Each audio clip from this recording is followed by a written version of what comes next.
Good to know. Thank you so much, SB. Oh, because you weren't even. You know, yeah. Who am I? I'm just the guy that gets to talk for a little while. All right, I'm going to share my screen. John, if you're okay with that, we're now recording. Yep. And we're here to talk about Blackboard rubrics. And let's make this an actual presentation. Go. There it is. All right, everybody can see that? Yep. All right. John, why did I pick this style of PowerPoint slide? I don't know why. Bricks, rubrics. Oh, Okay, boy, if I have you to. guys got a lot of time on your hands. I guess I have to explain it to everybody. It must be even worse than most of my jokes. All right. So this is like water over the dam, but a rubric basically is a tool we use for assessing based upon some particular criteria on a graded item in your class. Assignments, tests, not typically, but projects, papers, etc.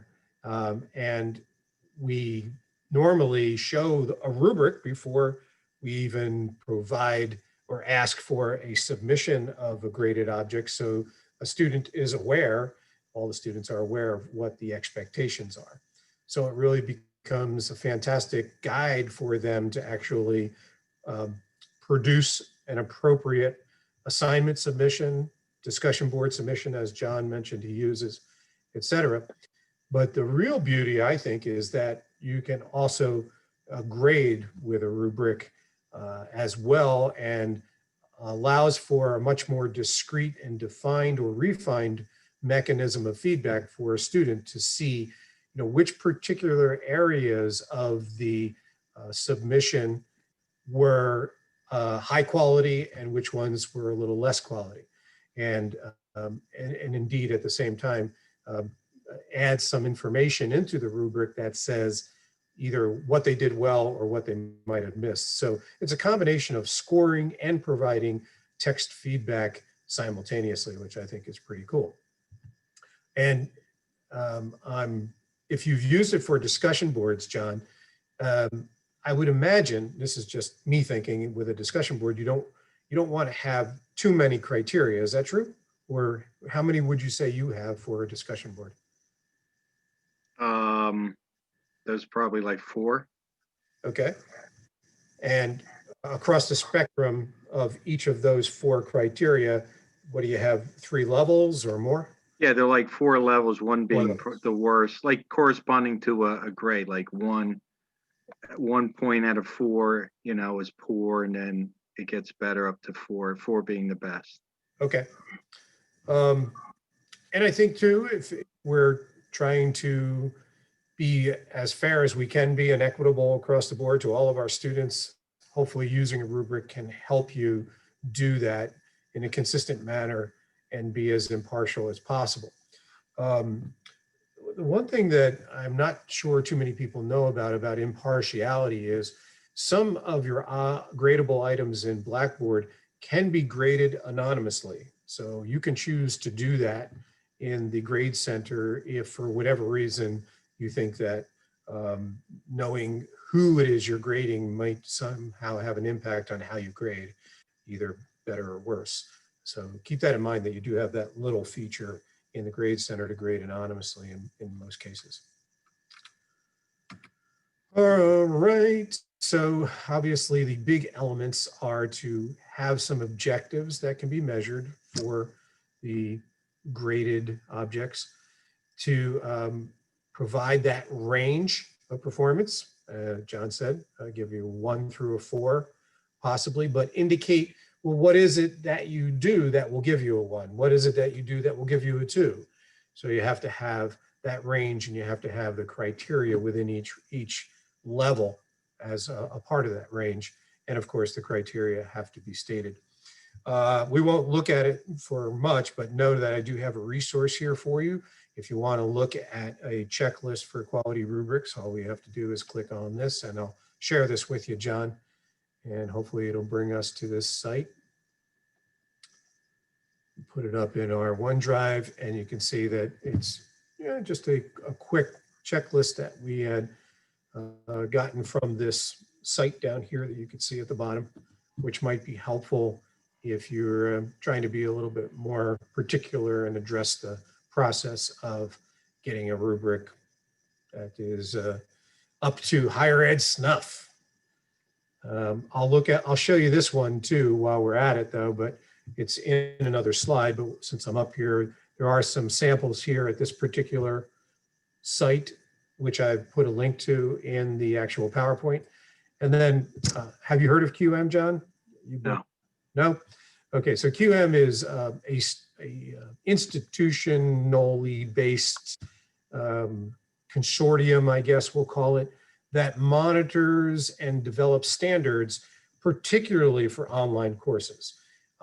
So we are a member of the institution called Quality Matters. And we even have some folks on staff who are what we call peer reviewers. That means they actually review courses that are submitted at by other institutions to QM for approval that they meet their standards. We have just internal reviewers, and we have some staff also that are qualified to just build courses with QM standards.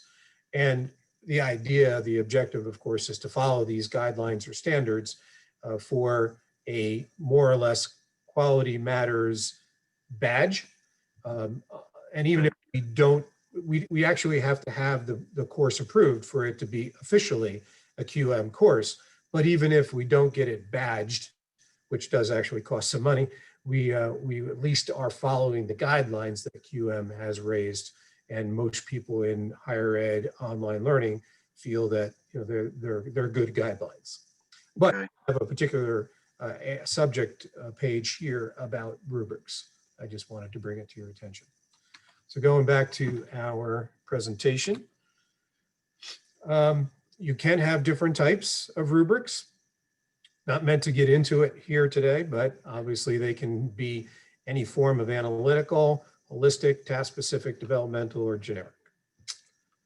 And here, okay, here we go. Here we got the samples, that first page I showed you, then here's the QM.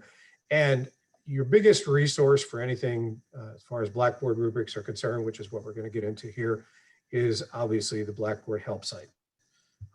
There's some great stuff right in there. And on the last slide, I also have two Blackboard videos that tell you how to create rubrics and how to grade with rubrics. But that might be water over the dam for Mr. Serafin. All right, so look at this, John. You can fill in the blank for us. What is one other area of your course where you could use a rubric? Discussion board. Okay, very good. And other types of items that you might have in your course that you could apply a rubric to. I don't really remember your course, John. I know you teach criminal justice. I can't recall if you teach just one particular course, if you have more. I've taught corrections and I usually get ethics. Okay. And do you have, can you think of any particular items in your course where you don't use a rubric that it might apply? I've never used it for like a quiz or a test. Okay. Yeah, I would say that the objective of, or the features of quizzes and tests to begin with certainly are a lot less prone to using a rubric, because in a lot of cases, you're just asking a very specific question and you need a very specific answer, right? Correct. I think if you are doing a lot of essay questions in a test or a quiz, then certainly a rubric could come into play. But if you're doing multiple choice, true, false, etc., it probably doesn't make too much sense. And I think the idea on the bottom there, the tagline, involving students in a rubric creation, isn't a bad idea, especially if you are having them work on a report or they're doing a group project or something. Mm-hmm. Yeah, I've used it in corrections for group presentations. Perfect. Okay, so there's another possibility. All right, so let's see. I'll turn it over to you now, John, and you can show created rubrics in your course. So this is kind of the idea of what it looks like once you get in there, and I'm going to show you in real life too, but it's nothing more than a set of rows and columns. It's almost like a little spreadsheet, right, John? Yep. And you're putting in the criteria and you're indicating the levels at which they are beginning, working on it a lot more or competent, and where they are going above that and being proficient. And then you have in your rows the different criteria of evaluation that you might be looking for. So John, just tell us for a discussion board, for instance, give us 3 criteria that you might use. Discussion board. Well, for ethics, it would be like good understanding and good use of the ethical principles in your answer. It would probably be like the 4. A 3 would be like, use the ethical principles, but didn't use them correctly. Okay. And then possibly, did not use the ethical principles to answer the questions. Okay. All right. How do your students like having a rubric available to them and or getting graded in one? Any feedback there from them? I've never really gotten any feedback from them. If they're true to form, they probably have never even looked at them, but maybe 1 or 2 have. So I've never gotten any feedback from them. I usually kind of refer to it in the feedback to learner. Okay. When I give them my my thoughts on that, I kind of refer to the rubric when I tell them, good job, you used the ethical principles, or you didn't use them correctly, or you didn't use them at all in the feedback to learner. Interesting. You do have some synchronous sessions in your courses, John? Yes. Yeah. Well, I have I use the collaborate sessions. Mm-hmm. It's strictly online course. All right. Okay. I remember you telling us that the last time, I think. So you may not be doing quite as many sessions as somebody who's now teaching a blended modality. Right. No, I don't have once that a week many, and that kind of thing.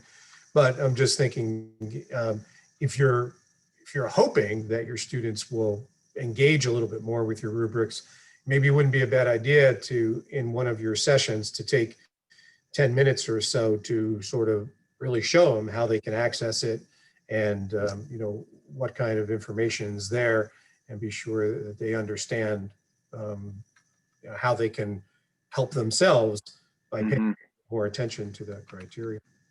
I have in the course menu, I have what I call discussion board information and writing assignment example. And I provide examples of a correct discussion board done correctly. And in there is also good. The rubric, same with the writing assignment.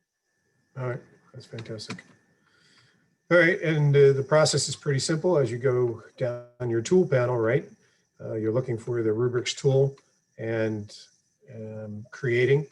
Have you ever had to move a rubric from one course to the other, John? So you understand the import-export process? It's always I have them again in on the course menu. I've never really did this, what you're showing me. I present them in the course menu in under 2 tabs: discussion board info and writing assignment example is where I usually put them. Okay, are they literally Blackboard rubrics, or are they just documents? No, they're documents. Oh, well, boy, that's good. I asked that question at this point.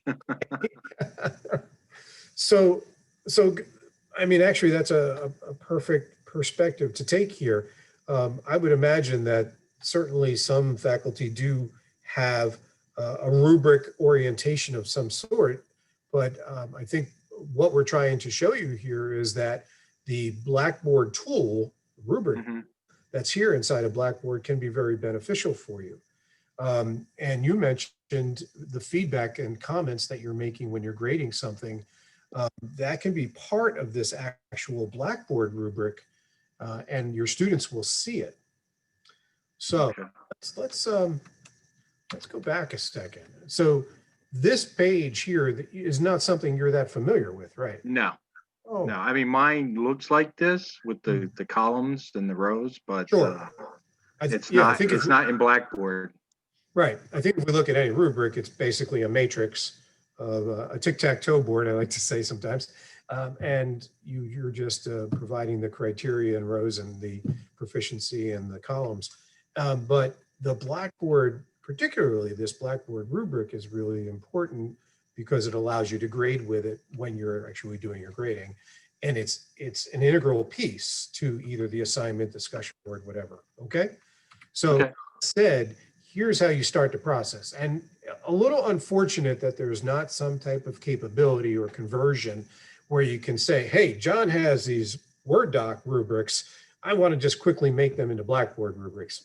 Mhm. It doesn't work that way. But then again, fortunately, rubrics are not that intensive. To actually make one isn't going to take too long.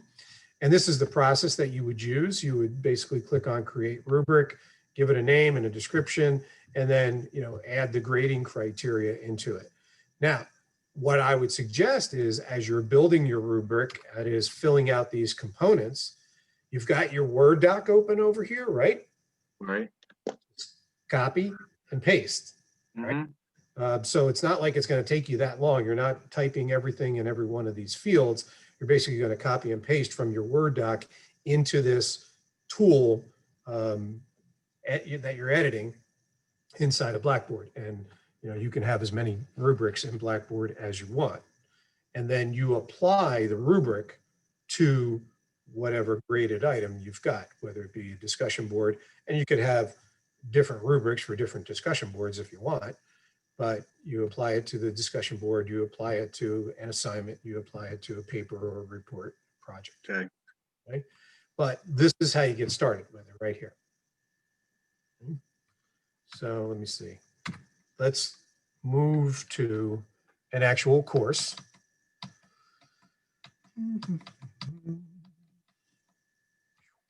This way. All right. So here we are in Sandy's Blackboard demo training course from 2011. So far away. And under course tools, you actually have a rubrics tool. See that, John? Actually, I still see your slide. Oh, I'm so sorry. Why did it transfer over? I should have transferred over. Let me try that again. Oh, well, I know what I need to do. Let me escape out of that. How about now? Yeah. Good. All right. And I'm going to make that a little bit bigger too, as far as that is concerned. So under course tools here, right? Right. Course tools under R, because it's alphabetic, we have rubrics. Okay, when we go into the rubrics dashboard, right here is where we can create or import. All right. So if you already had one in a Blackboard course, you could do some importing and exporting. But Okay. we can't import a Word doc here. All it's going to allow us to do is basically find a rubric that was created in Blackboard and bring it over into another course. So that doesn't really help you yet. But when you're actually creating a rubric, these have already been created. When you create the rubric, you're going to come up with a name. J. Seraphin Ruby. And call it, we'll just keep in the idea, DB criteria. Grading. Regarding. Great. And here you have it. You've got the elements. You can add rows and columns if you want to make it bigger than what you see here. Right? It's going to provide some particular criteria here as a possible standard format. However, I'm trying to remember if there was, no, okay. However, all you have to do is come here and edit this and change it from formatting to something else like ethical content. Okay. Matter or volume or something like that. Amount of ethical content. And then this one could be, did you cite some resource? And then this one could be, did you reply to somebody else's? That's just some things that you could use here, right? If you're doing it for a discussion board. Cancel, cancel, cancel. And then it's really just a matter of coming in here and typing out whatever information you want, but here's where you might do the copy paste. Right? Okay. And if this little box isn't enough, I beg your pardon, it's not going to give you a bigger box. You can actually draw it out like that, but you can't get a text editor here like you can in some other places in Blackboard, right? So, but you can bring in your content from Word and stick it in here as a copy and paste process. So you can, instead of percentages here, you can make it by points, okay? And I think I heard you say, you know, a novice might be 1, competent could be 2, and we'll say proficient, you're giving them 3 points. And then, you can make another column, correct? excuse me? You could make another column? Yes, right here, see that? Okay, I see Add it. column, yep. So now we've got something that we're calling, come on, get out of the way. Exceptional. I was going to say expert or something like that. Yeah, here it is.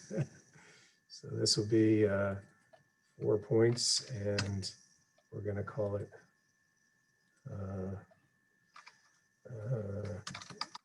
professor. Yeah. Yeah. I think my size here is cutting it off. Why is it doing that? It's weird. Gotta save. Wonder if it's because I have this open here. That's weird. Now it's better. Okay. So you would fill out your different criteria in your rows, fill out the level of competency in your columns, and then provide the criteria for each level of competency in that criteria. So now you have this matrix and you've got the point structure, right? So all you do is simply submit that, and it becomes part of your list of rubrics in your course, similar like your test bank in your course, John, right? Yep. Or even a list of discussion boards. This is a tool by itself.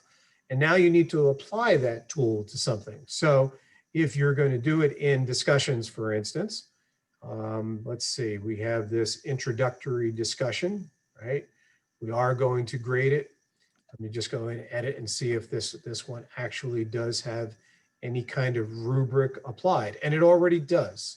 Here's where that would happen, John. So I'm not going to reinvent the wheel since this is pretty much over in 2.5 minutes. But you would come to the forum settings, and you're used to all these other things. Right. Right here, you would go to add a rubric. So if we wanted to select yours in particular, it's going to bring up the rubrics that we have in our rubric listing. And we would click that and say submit. But since we already have one here, we've already using this quote unquote sample rubric. It indicates whether or not, if you want to show the rubric to students beforehand and say, yeah, why not? All right. But you have other options there. You could show it after grading, not show it at all, blah, blah, blah, blah. So they'll see the rubric. They have the opportunity to see the rubric before they even do the discussion board. All right. So that's how you get it into the mechanism. Right. So we're submitting that. And now person goes to take the rubric and actually create something. This isn't a good idea because I probably should be going in as a student. So let me go into a student preview mode and do discussions.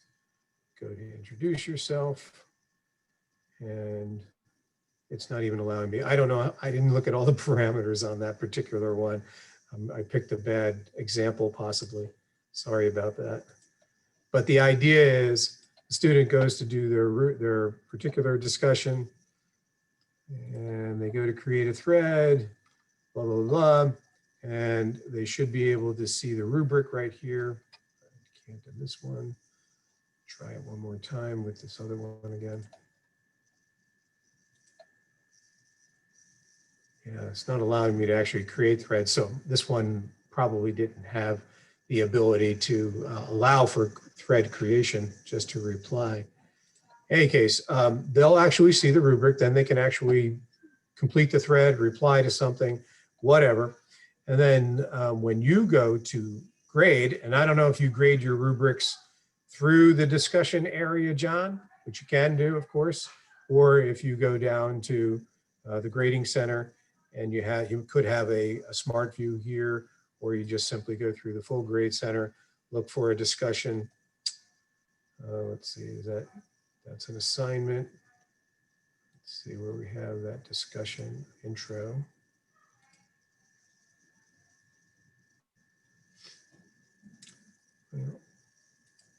This is a discussion board. Let's see, we don't have anybody in here though. Sorry for not getting us directly to something. Let's see, here we go. So here we have an item. That's a discussion board. We go to view grade details. Notice that right here, this one has had a rubric applied. See that? Yep. Okay, so we can open that rubric and grade from here. And of course, we don't see the darn thing. I should have tested this out a little bit more before we got on, John. My apologies. Not good.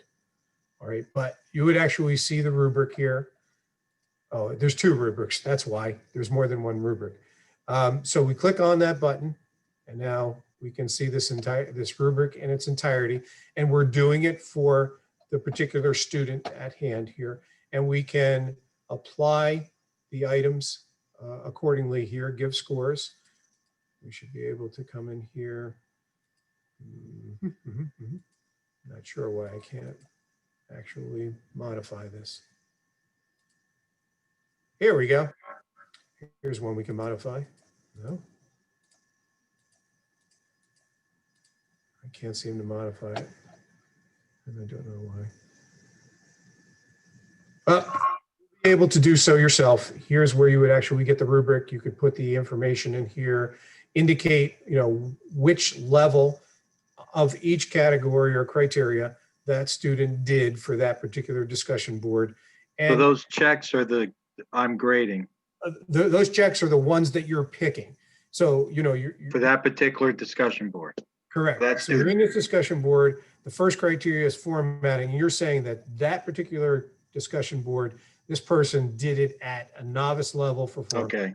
They did it at a competent level for organization, and they did it at a proficient level for grammar. Okay.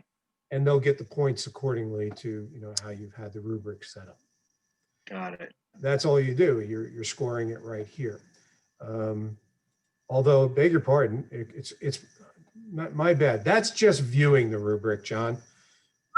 I'm doing terrible here. Okay, so here is where you actually do the grading. Okay.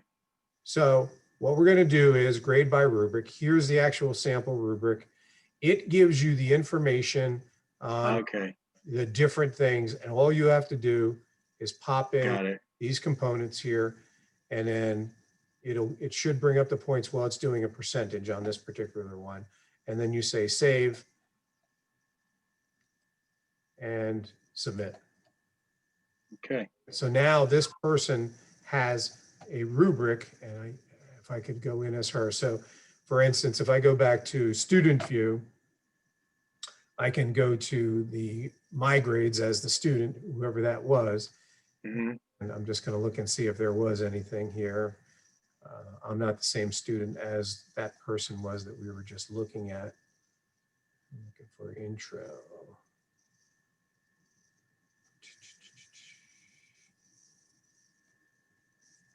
I'm pretty sure that I can do one myself. Okay, here's introduce yourself. Yeah, there's nothing there, so we can't get anything. Let me see if there's, yeah, it doesn't look like I've actually done anything as a student preview user in this course, so it doesn't help us. But they would click on that DB and they'd be able to see the rubric and the evaluation criteria and how you scored it right in the rubric. Oh, here's one. Okay. Well, again, this is just a view of the rubric. not necessarily the actual grade that this person got. Okay. Mm-hmm. Any thoughts or questions? No, like I said, I've been using, but I haven't embedded him like that. So Okay. Does it sound like something you would like to try? yeah, especially if they get to see it, I think that would be helpful. Okay. Um, so there are all types of modifications that you certainly can make. Keep it. Are you seeing the presentation now, John? Yes. Okay. Keep in mind when we were in that list of rubrics and when we were going to a discussion board, an assignment, test, we can choose whichever rubric we want to apply to that gradable item. You can do this for wikis and journals too, if you use those kinds of tools. You can have rubrics for those tools as well. And this is just a little information for you about how you can make some changes to the actual rubric, even midstream. I mean, if you had to, if you found after a student submitted something that maybe you were too harsh in one of your criteria and you want to lessen that criteria, you certainly could go back and do it again and modify that. Here's a couple of video resources on creating a rubric and grading with a rubric. Obviously, I should have reviewed this video before I showed you this. And hopefully I'll send this this PowerPoint to you. You'll find it rather helpful and you'll give it a try. Okay. All right. All right, let's stop the share. And just with the collaborate, you want me to just tell you what course I have? Sure, if you don't mind, I'll go ahead Yeah. and look in that and then Yeah, if you go into the Ultra, you'll see like three, I did a couple tests, couple Okay. presentations, and you can look at them, tell me what you think. Okay, and is each presentation a different setup, like a different microphone or something? Yeah, yes. Okay, all right, I'll take a look and see. And maybe I'll just record one too, and we'll see how that turns out and try to find out if there's any comparative difference and reason for it. Okay, in the meantime, I'll try a different computer and see if the same. That would be a good idea, yeah, just in case. Okay. Okay, Very good. all right. Anything from anybody else before we say sayonara? All right, thanks, John. No problem. Thank you. Take care. All right, take care.